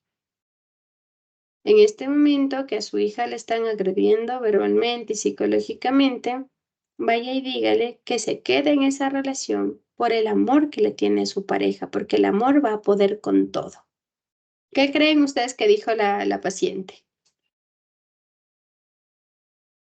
¿Creen ustedes que esa idea se marcó en ella de ir a decirle a su hija que tiene que aguantar esas situaciones porque le ama o por el amor que le tiene a la pareja? Y si la hija no se merece un trato así, porque la madre sí. Ven cómo nosotros somos buenos a veces para manejar esas conductas con otros, pero no con nosotros mismos. Y ese es un contexto no obviamente estructurado dentro de una terapia focalizada en la compasión, pero que hace referencia a conectar con prácticas de compasión hacia los demás para poder generar una visualización autocompasiva. Si yo no le puedo decir a mi hija que aguante, que a sí mismo es y que por el amor que le tiene a su pareja se quede, pues prácticamente tampoco lo puedo manejar para mí. Y por ahí salió algo creo que yo sí les he dicho esto en algún momento, que es una situación incluso que se dio en el tema del embarazo. Yo decía, ojalá nos quisiéramos a nosotros tanto como queremos a nuestros hijos, porque por nuestros hijos somos capaces de dar la vida, pero nosotros acabamos nuestras vidas sin tener ese amor hacia nosotros mismos, ¿verdad? Y de ahí viene, pues miren, esta parte de la autocompasión también, ¿no? Vamos a continuar un poquito. Tenemos la terapia de activación conductual. Esta prácticamente igual es una miscelánea. Tiene que ver con el refuerzo, ¿no? Esta es prácticamente de la línea también de la parte cognitivo-conductual. Aumentar la participación en actividades. ¿Qué implica? Que si yo tengo algo que me genera placer, que me genera satisfacción, que me hace feliz, ¿qué es lo que tengo que hacer? Repetirlo una y otra vez para que pueda compensar cualquier situación que esté generando dificultades. ¿Qué pasa si, por ejemplo, digamos en nuestro día a día, cuántos están estresados porque ya se enteraron que los exámenes son como en 2 semanas, ¿no es cierto? ¿Cuántos ya empezaron con los procesos de estrés? Algunos por ahí, ya veo sus caras. Entonces, miren, ¿qué es lo que implicaría? ¿Qué es lo que, en cambio, les quita el estrés? No sé, quizá alguien diga hacer deporte, pero ya no puedo hacer deporte porque tengo que estudiar. ¿Será que eso va a mejorar? Mientras más deporte haga todos los días, menos estrés voy a tener al final de la semana, porque la situación placentera que me está liberando de estrés, tengo que programarla para que se dé en el día a día, ¿sí? Aumento las actividades positivas para que éstas ayuden a controlar todas las situaciones que generan pues reacciones negativas, ¿no? Tenemos otra y de esta les voy a compartir un libro, me hacen acuerdo. Hay un libro de 100 técnicas de terapia breve centrada en soluciones. Esta es una técnica nueva. Bueno, de hecho no tan nueva. La técnica breve centrada en soluciones busca directamente, miren, en diferencia a lo que hemos hablado hace un momento del poder estructurar dónde está la base, dónde está el origen de las dificultades. Esta lo que busca es solución. ¿Qué es lo que mejoraría? No me importa el pasado, no me importa el futuro, en el aquí, en el ahora, ¿qué te haría sentir mejor? Y esa es la base como tal, un identificar y aprovechar los recursos que tenemos en el aquí y en el ahora para pues construir o generar un cambio en nuestras vidas, ¿no? Aquí tenemos, incluso en las técnicas de terapia breve centrada en soluciones, son técnicas sí, sumamente rápidas. Hay, como les digo, este libro de las 100 técnicas de terapia breve y dice, por ejemplo, técnicas para la depresión, para la ansiedad, para el abuso, para los problemas alimenticios, y son técnicas sumamente rápidas que van enfocadas directamente. Cambia el pensamiento, cambia la dificultad, promueve el generar un enfoque que solucione este conflicto y pues el paciente se recupera. Son de las técnicas más utilizadas incluso en la actualidad. Algo importante, por ejemplo, las terapias breves centradas en soluciones es que no diagnostican. La terapia breve centrada en soluciones no cree en el diagnóstico y en el etiquetar a los pacientes, ¿sí? Como ya habíamos hablado, también tenemos la terapia basada en mindfulness, que esta hace referencia pues a cultivar la conciencia plena. Si bien tiene la base teórica del budismo, de la teoría Zen, incluso del procesar la información de una forma adecuada, el mindfulness lo que hace es tener conciencia y atención plena del aquí y del ahora y de promover en mi alrededor qué es lo que me puede generar paz y tranquilidad y por ende mitigar cualquier tipo de dificultad, ¿sí? El mindfulness está en la actualidad y hasta incluso yo lo ocupo en consulta relacionado con el control y el manejo del TDAH. Hay investigaciones sumamente fuertes que basan el mindfulness con lo que son conceptos del TDAH, ¿no? Esto implica atención plena y con procesos de conciencia de la respiración, conciencia de lo que tengo a mi alrededor. Y pues eso es lo que corresponde a todos los tipos de terapias. Si ustedes ven, son algunos, son un montón, muchos de ellos necesitan especialización certificada, otros los podemos encontrar o podemos especializarnos desde una base de educación continua, pero lo más importante es que ustedes puedan identificar estos y en base a esa identificación, pues poder llevar a cabo una intervención, ¿no? Yo recomiendo el manejo de un programa o de un plan terapéutico integral, porque no todas las técnicas funcionan para todos los pacientes. Hay pacientes con los que va a aplicarse una técnica, otros con los que no va a funcionar y que mejor que nosotros conozcamos al menos de algunos que se puedan integrar y formar su propio proceso terapéutico con estas técnicas, ¿no?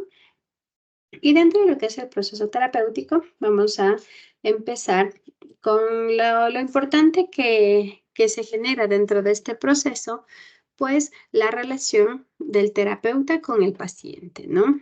Y para esto, pues hay algunas características que el terapeuta debe manejar dentro de esta relación terapéutica. Entre estas está la autenticidad, la empatía, la aceptación incondicional, el respeto, la claridad en los límites, la colaboración, la transferencia y la contratransferencia, ¿no?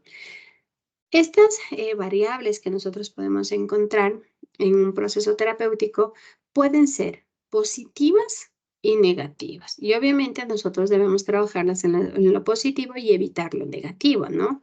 Dentro de la autenticidad, si nosotros logramos tener esta característica dentro de la relación terapéutica, pues prácticamente al momento de relacionarnos vamos a ser genuinos, auténticos en la forma de ser, de actuar y por ende esto va a mostrar al paciente congruencia entre lo que se dice y lo que se hace, ¿no? Si por lo contrario no tenemos como esta parte y nos mostramos que no somos auténticos ni genuinos, ¿qué es lo que va a hacer? El paciente no va a confiar en nosotros, ¿no? Y esto va a dificultar la relación entre paciente-terapeuta.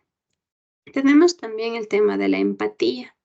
Si nosotros mostramos esa comprensión hacia las emociones, los sentimientos y los pensamientos del paciente, pues se van a establecer las relaciones de confianza. Caso contrario, si no nos mostramos empáticos con el paciente, pues no vamos a lograr comprender primero sus emociones y por ende la relación paciente-terapeuta se va a volver tensa y al volverse tensa también se vuelve poco efectiva, ¿no? Otra de las variables que nos podemos encontrar en esta relación paciente-terapeuta es la aceptación incondicional. Tomemos en cuenta que nosotros no vamos a juzgar ni a criticar al paciente. Por ende, al no juzgar ni criticar, creamos un espacio seguro. Y en el espacio seguro, el paciente se siente más libre de poder expresar todas sus ideas, sus pensamientos, sus emociones. Mientras que si nosotros durante el proceso de la relación terapéutica criticamos a nuestro paciente, pues el paciente va a desarrollar sentimientos de culpa, va a sentir vergüenza, resentimiento y por ende no nos va a compartir. Entonces imagínense nosotros decir, bueno, voy a ir donde el psicólogo, pero no le voy a contar que esta semana le volví a escribir a mi ex porque se enoja cada vez que yo le digo eso. ¿Será factible? No, pues prácticamente si ya genero algo que no estaba dentro del proceso, se continúa con la base con la que tenemos, ¿no? Otro tema sumamente importante es el tema del respeto. Nosotros debemos respetar la autonomía, la dignidad, las creencias, todo lo que, con lo que viene el paciente, ¿no? Si no existe esto, pues prácticamente se daña la relación paciente-terapeuta y pues no va a haber un progreso dentro de esta terapia, ¿no? También es importante tener claros los límites. Esto nos va a permitir garantizar pues un ambiente seguro, un ambiente profesional, los límites claros desde el inicio, ¿no? Incluso desde la hora de la terapia. Imagínense si yo tengo un paciente a las 3 de la tarde y llega a las 4, pues prácticamente no le vamos a poder atender, ¿no? Dentro de esto, pues si no son claros, si son inconsistentes los límites, pues eso generan incomodidad en el paciente, afectan la seguridad y pues la confianza también del proceso terapéutico. También es importante la colaboración mutua. Eso implica pues trabajar juntos en base a los objetivos y a las metas acordadas. Si no hay una colaboración ni del terapeuta al paciente ni viceversa, pues prácticamente lo único que se va a generar es como un enfoque autoritario, no directivo. Esto tiene que hacer y el paciente lo hace y si no lo hace, pues no tendríamos como un llegar en conjunto al cumplimiento de un objetivo, ¿no? Y los temas de transferencia y contratransferencia. En lo positivo, tomemos en cuenta que estos fenómenos nos van a permitir entender de mejor forma al paciente, obviamente con los límites delimitados de una forma adecuada, ¿no? Pero si, por lo contrario, no se generan, pues va a ser muy difícil que se pueda comprender y abordar de forma efectiva, pues los problemas del paciente, si nosotros no logramos como comprender estos procesos de una forma adecuada. Y es más, se pueden generar situaciones muy disruptivas que pueden llevar incluso hasta la pérdida de la ética profesional, como habíamos hablado ya en la clase anterior, ¿no? Estas nada más como características que se necesitan para el proceso o más bien la relación paciente-terapeuta. Otras cosas que nosotros debemos tomar en cuenta y ya determinadas en lo que es el proceso terapéutico, ¿no? Debemos tener nosotros muy claro que el proceso terapéutico pues van a ser todos estos pasos que nosotros vamos a llevar a cabo con nuestro paciente direccionado hacia un objetivo, ¿no? A tratar las dificultades o abordar las dificultades del paciente. Esto pues con el fin de promover el cambio, el crecimiento personal, el bienestar, que eso ya lo habíamos hablado. Uy, perdón. Entonces eso va a ser como tal el proceso terapéutico. Pero para el proceso terapéutico nosotros vamos a delimitar algunos pasos que nosotros debemos tener, ¿no?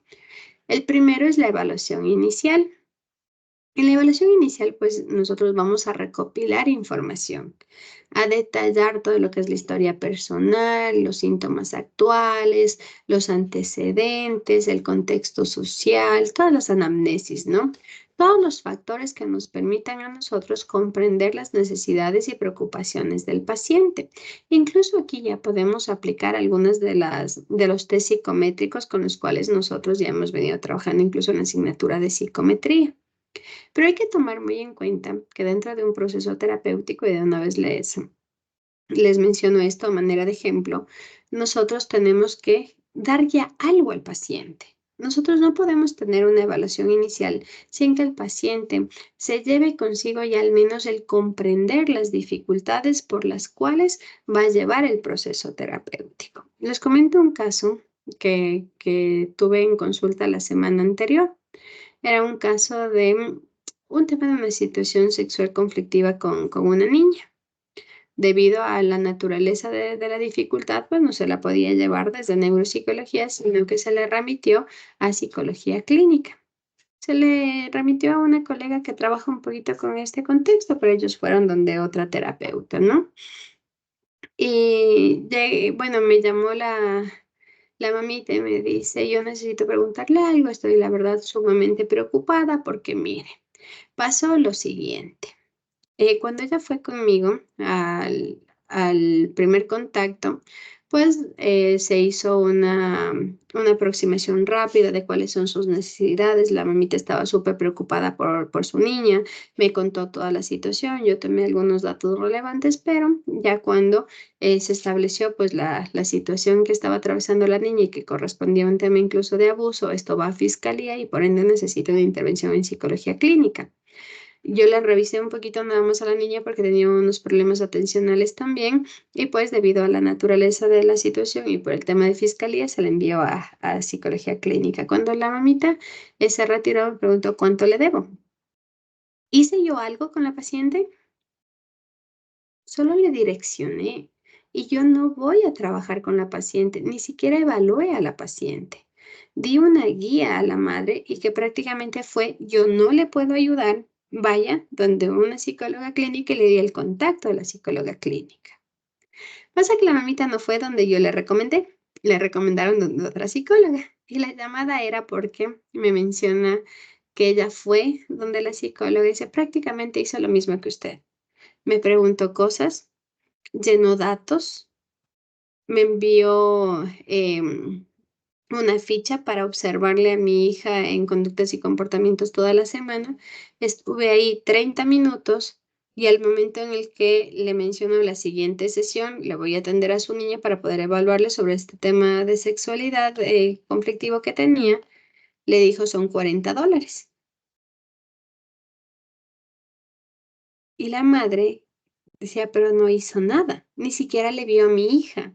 Solo me tomó datos y me cobró $40 por los datos y tengo que llevarle nuevamente a mi hija para que quizá me cobre $40 más y luego no sé cuántas veces voy a tener que ir hasta que me diga si mi niña tuvo una dificultad o no. ¿Qué les parece eso? Cuando nosotros abrimos una historia clínica, cuando tenemos esta primera evaluación con el paciente o en este caso con los padres del paciente, el paciente no se puede ir simplemente con el vine, le conté y me voy con la misma intriga, con la misma dificultad. Y peor aún, cobrar por esa situación, porque no hemos hecho un proceso. Sí, es parte del proceso terapéutico, pero el paciente debe irse ya con una situación clara, con un objetivo definido, con qué es lo que vamos a hacer y con una exploración inicial no solo de esta historia clínica, sino en este caso se debió haberle visto al menos un tiempo a la paciente, en este caso era la niña, para determinar al menos factores iniciales por donde se iba a llevar el proceso terapéutico. O establecer en un primer contacto, a ver, mire, vamos a necesitar 4 sesiones. Yo puedo en 4 sesiones evaluarle a su niña y determinar si tiene una dificultad. Cada sesión tiene un costo de $40. Lo vamos a realizar, qué sé yo, una sesión semanal o todas las sesiones se van a desarrollar en 15 días. Entonces eso especifica también que la madre debe tener al menos $120 para llevar este proceso. O la madre puede decir, es que no me alcanza, no hay otra forma de hacerlo porque la parte económica marca mucho también en este contexto. Entonces, miren, en esta evaluación inicial, sí es sumamente importante que nosotros, si bien recabemos toda la información, que comprendamos las necesidades y preocupaciones del paciente, pero muchas veces incluso solo evaluación no se hace en una sola sesión. Perdón, no se hace solo evaluación en la primera sesión, se hace evaluación y se continúa con el establecimiento de objetivos, porque así la paciente sabe exactamente hacia dónde va y es decir, llegamos al final de la primera sesión identificando cuáles son las dificultades y cuáles son los procesos a seguir y le enviamos incluso una tarea con la cual en la siguiente sesión, que es ya el iniciar el proceso terapéutico, vamos a empezar. De ahí, y no sé si ustedes lo conocían, la primera sesión en psicología es más larga y cuesta más. La primera sesión en psicología puede ir desde los 30 a los $50, mientras que las sesiones subsecuentes pueden ir desde 15 a $25 más o menos. Les hablo de la realidad de aquí de Ibarra. Entonces, por ejemplo, mi consulta, cuando hablamos de un proceso a nivel psicológico, de un contexto conductual comportamental, la primera sesión tiene un costo de $30 y las sesiones subsecuentes, dependiendo si corresponde a un proceso de rehabilitación o netamente a nivel emocional, entre $25 y $20. Es el costo más o menos aproximado aquí en Ibarra. De ahí, obviamente, que tenemos precios altos y hasta incluso yo he escuchado por ahí terapias de $5, que bueno, ya depende incluso de la situación, pero al menos dentro de un esquema o del tema costo va en ese sentido. Y posterior, pues ya vamos entre la intervención y tratamiento, que esto sí se marca incluso en los objetivos. En los objetivos se determina si ese proceso va a ser a largo plazo o a corto plazo. Si va a durar 6 meses, como yo les había mencionado, que por lo general yo estructuro mis procesos terapéuticos, o si, por ejemplo, en mi caso no es un tema de psicología, sino un tema neuropsicológico y prácticamente el niño va a necesitar terapia por toda su vida. Y aquí se establece ya ese proceso, ¿no? Que cuántas sesiones va a durar, qué estrategias se van a ocupar, cómo se va a abordar las dificultades.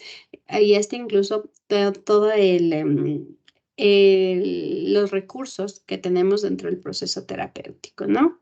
Una vez que ya se cumple el proceso terapéutico, se va generando una revisión gradual del progreso, cómo vamos alcanzando los objetivos y si es necesario, pues hacer un reajuste. Yo les había mencionado, mis procesos a nivel de psicología duran por lo general 6 meses, 2 meses de una sesión semanal, 2 meses de una sesión quincenal y 2 meses de seguimiento a nivel de una vez al mes.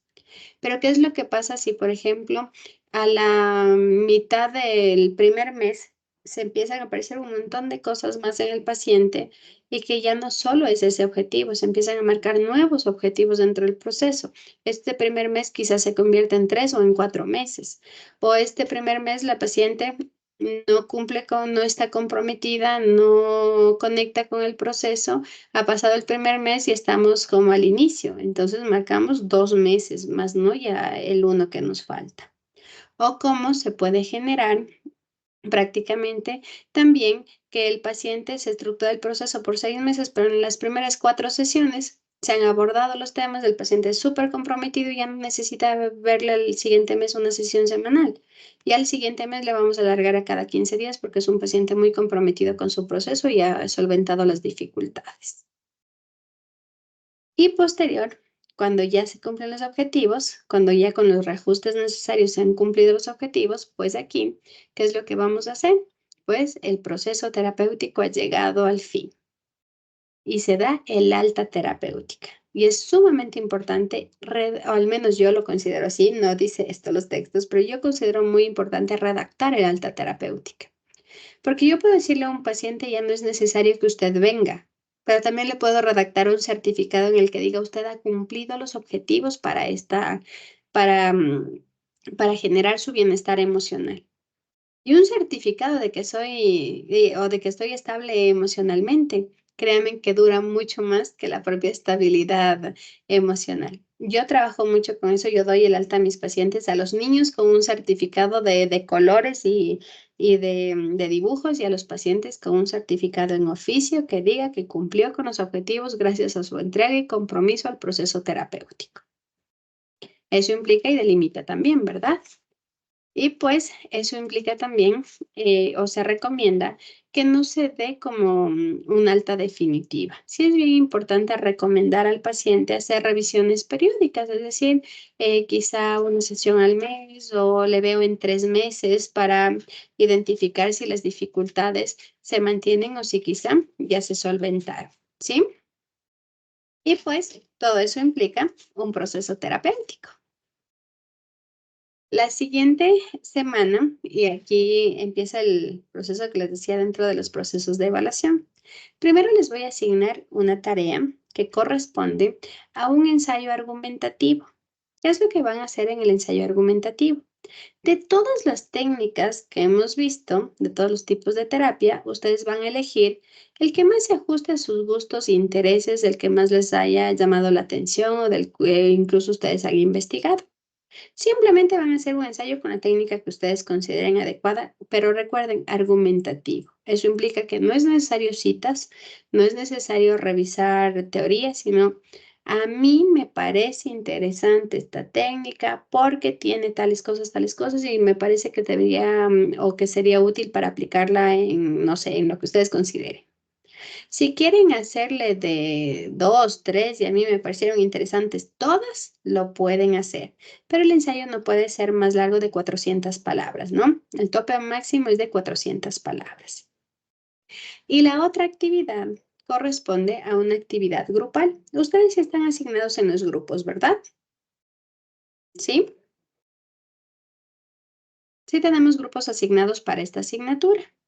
Y pues la siguiente clase nosotros vamos a ver las técnicas de comunicación. Les voy a subir el documento con la técnica que les corresponde y lo que van a hacer en esta semana es que se van a reunir, van a analizar esta técnica y es sumamente fácil. No van a tener que exponer la técnica, no van a tener que decir qué es. Simplemente vamos a decir, por ejemplo, la confrontación. Es una de las técnicas de comunicación. O la recapitulación, más fácil. La recapitulación es una de las técnicas. A nuestro grupo le tocó la recapitulación. Uno de los integrantes del grupo toma el rol de paciente, el otro de terapeuta. Y a nivel de máximo de 3 minutos nos ejemplifican esa técnica de comunicación. ¿Estamos? Yo les voy a enviar el documento con la técnica y lo que significa. Ustedes pueden investigar más y le arman la dramatización si lo vemos así. ¿Estamos? Señor Pesantes, dígame. Buenas noches, magíster. No sé si me equivoco, puede ser tal vez, pero no tenemos grupos. Y quería saber también de cuántos integrantes deberíamos formarlos. No, ya les envío porque los grupos son en orden de lista, ¿no? Con todos los cursos tenemos grupos en orden de lista y así mismo les voy a cargar. Porque así, el momento en que ustedes realicen la actividad, ya posterior en las siguientes clases que hagamos actividades a nivel grupal y de trabajos para presentar en SIU, quien carga la actividad es simplemente el primero de la lista. Incluso cuando ustedes hagan la representación, como son los grupos en orden de lista, por ejemplo, están, qué sé yo, empezamos con la primera de lista, pongo la calificación y pongo a todos los 5 primeros. Luego a todos los siguientes. Pero ya les envío yo el documento con los grupos, ¿sí? Pensé que sí les había enviado. Por lo general les subo al SIU, pero ya le reviso si es que no está el de ustedes. Ya, muchas gracias. Recuerden que no tienen que participar todos, ¿no? Solo uno es paciente, otro terapeuta y el trabajo grupal se marca en estructurar la dramatización, ¿no? También recuerden que es máximo 3 minutos. ¿Listo? Nos vamos a quedar hasta ahí y pues, sin más que decirle, nos vemos la próxima semana. Que tengan una muy buena noche. Gracias, magíster, igualmente. Gracias, profe. Gracias, Magister. Gracias, magíster. Muchas gracias, magíster. Una Buenas noches. Silvana, pregunta. díganme. Sí, no es de aquí de esta materia, sino la de tesis. A la final no se pudo abrir ayer el taller. Sí, sí, le revisé. Sabe que el SIU está teniendo dificultades por el tema de que todos están evaluando. Vamos a esperar. Sí, voy a ver si les abro incluso para la próxima semana o les vuelvo a poner el taller para quienes no pudieron hacerlo, ¿sí? O quizá, ya le reviso, también les podría enviar el taller en escrito para que ustedes seleccionen y le suban en PDF. Veamos cómo va la plataforma estos días, ¿ya? Pero no se preocupen. Ya buscamos una solución. Buenas noches, gracias. Buenas noches.